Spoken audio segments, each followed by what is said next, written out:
around the world to talk about issues they've faced.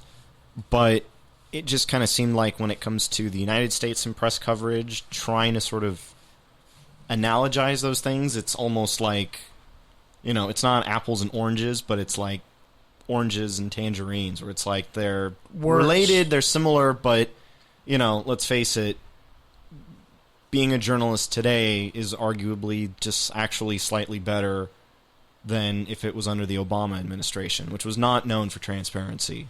Yeah. And the only difference now is that you have more of a rhetoric against the press, which, I'm sure, I know I've had it, but I'm sure all of us have had somebody come up to us and say, ha ha ha, you're the fake news, ha ha, you dirty socialist. I didn't have that. I never had the balls to say it to my face. I had somebody in Miami. Chat room. I was just wearing my NABJ, lanyard thing, and it says CBS.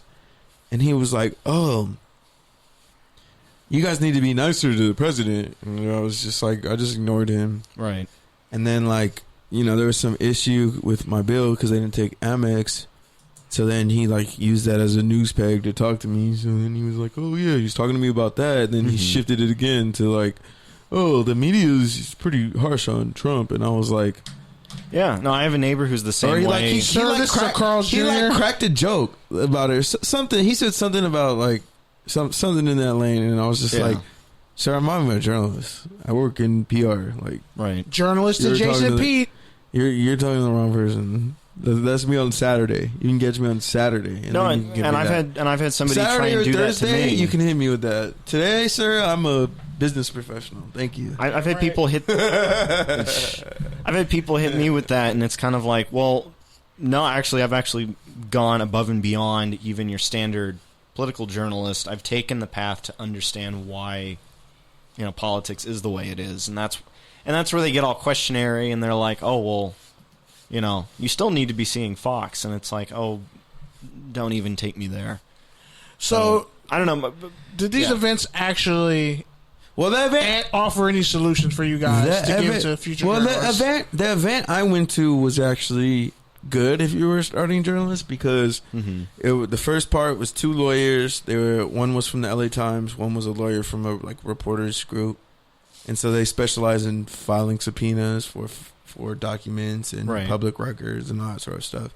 So they were kind of talking about that. They were talking about different bills coming down with marijuana and these other crimes and city council stuff. And then the journalists came on and they were kind of talking, the same sort of thing. Because essentially they've created a coalition in California of all these different newsrooms that are now... LA Guild? No, beyond that. They're essentially all uploading their public records into one database so they can all keep track of it and kind of see if there's any trends going on across the state, as well as anything that, they might need to look for in their own areas, stuff like that. So...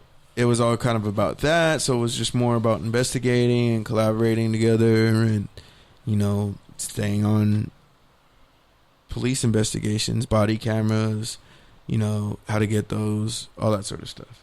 The big one they were talking about was the one in Corona, where the special needs guy shot this other guy. Right. And the judge, I guess, is not going to release it for another year. So, I think, just to add a short kind of epilogue to that, I think, and to answer Kenny's question, I think at least one of the events, I think, had the potential to be something that I think, young journalists could go to and think, this man's really combing his hair. I'm not even on the mic. I'm answering your question. Your mic is it? Yeah, I'm listening. I'm not even interrupting him when you're mad because I'm not interrupting him. I'm confused. No. I think I'm moved. Anyway, my point is that with this particular event, you had younger journalists that could be inspired just because one of the panelists was a journalist, probably somewhere close to our age. Yeah. So she's working in Hungary, and she's basically like this guy combing over here. Yeah, It's a brush. Whatever. It's a brush. It sounds like a barbecue grill. Yeah, it's like you're scraping all the char off. It's a hard bristle brush. Kiss my ass. Your mic isn't even on. Your mic isn't even on. I know. Hurry up! I'm But the other, but the You're other, talking shit about me. I'm I'm on off the too. mic. No, you're not. But the other event, you know, it was more of a legal kind of legalese event where you had more people that were actually like arguing about certain cases involving journalists or, you know, other people. I remember, Kenny, you had wanted to talk about this, and we never did, about Julian Assange. And beyond that, they kind of skirted around the one question of, oh, well, for all the young people out there who want to do journalism, that want to get involved in the legal aspects of it like we do, what should they do? And even it was, any answering of that was diverted. And I'm kind of sitting there thinking, well, gee, you guys are out of college. Like, stick with it, you know. And that was the one that I thought was going to be the cross-border thing, and majority of the panel was white. And then as the discussion went on, I realized, wait a minute, this isn't about, like, being a journalist and covering, you know, the whole migration crisis. No, it's more of, like, making the public aware of like the threats around the world and the legal retaliation. Right, right. The challenges of being a journalist, basically. Right. But it just felt like, oh, the United States representation. It's like, by comparison, it's not even comparable. Definitely. So, but yeah, man. So on that note, you want to rant, Kenny, since you haven't talked in 2 minutes? Should I really want to close it out? I still got a few things to even say. All right, fine. I'll say something. I'll do mine. No. Then Pete will go. You know. And then I already know what you're going to say. No. And then Mancini's going to wrap it up. Okay, fine. What did you think I was going to say? And then you're going to go after he wraps it up. First off. You're going to go twice. First off, I don't double dip behind the homies. That's gross. How dare you? I just want to say, with this podcast, we took a lot of proclivities when we first started. I know in my case, I wasn't even in school. Like, I was working my way back the first time around to go back to school. And this podcast kept me going. I'm going to be honest, it was one of the reasons why I knew I needed to go back to school. Because if I just dropped out and just never did anything else and then done this, it's probably like would have been a void missing. I would have been, deep down I knew. And like my mom and my sister, like when I was going through some really dark shit, they were there. So shout out to y'all. There are other people there too. And there are also some other people who like fucked me over and, you know, left me to die. And for some reason still follow me on social media. Yeah, but I didn't die. But a piece of me did. And I'll just say this, like, it's weird. As my life has grown, I feel like I can point to certain parts of this podcast and be like, oh, that's where life got better. Like, that's where I was doing something I loved and it became a habit. Like, now I can't see myself missing a show. Like, unless Pete is like out of town or some shit, I don't see him missing a show. Like, we're always focused on, all right, the next show, what are we doing next? When we first started, it was like, okay, we're going to try this out. And if we're trash, we can stop before like 30. But we knew we had chemistry from when like we had literally a whole podcast network at the Sundial. And we were just doing so much stuff, and it was like, that can't be the end of it. Like, we gotta, like, I still had an itch to get back in radio and do things. I knew I was writing for, like, little websites for the Raiders, and I was doing a lot of college football writing. And I just remember, like, him saying, like, bro, I need an outlet. Like, I'm seeing all these whack-ass people do these whack-ass reporting, not giving the takes, not telling the truth. And he came to me. He was like, "Do you want to try doing a podcast, bro?" And honestly, like, other than working, I didn't have shit else going on. And I was like, you know what? bro, let's do this. Like, it just happened to be.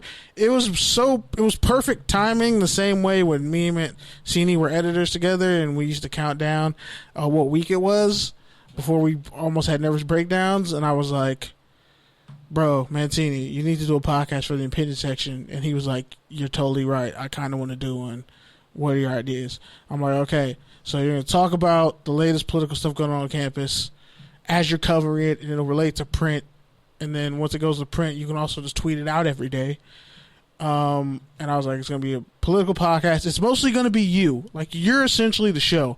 I'm just there to balance it out because sometimes, and I'm a translator, a funny translator. And also, like, how diverse of a podcast. Like, it can't get, we are like technically two ends of the same spectrum. Like, so it literally couldn't be more perfect.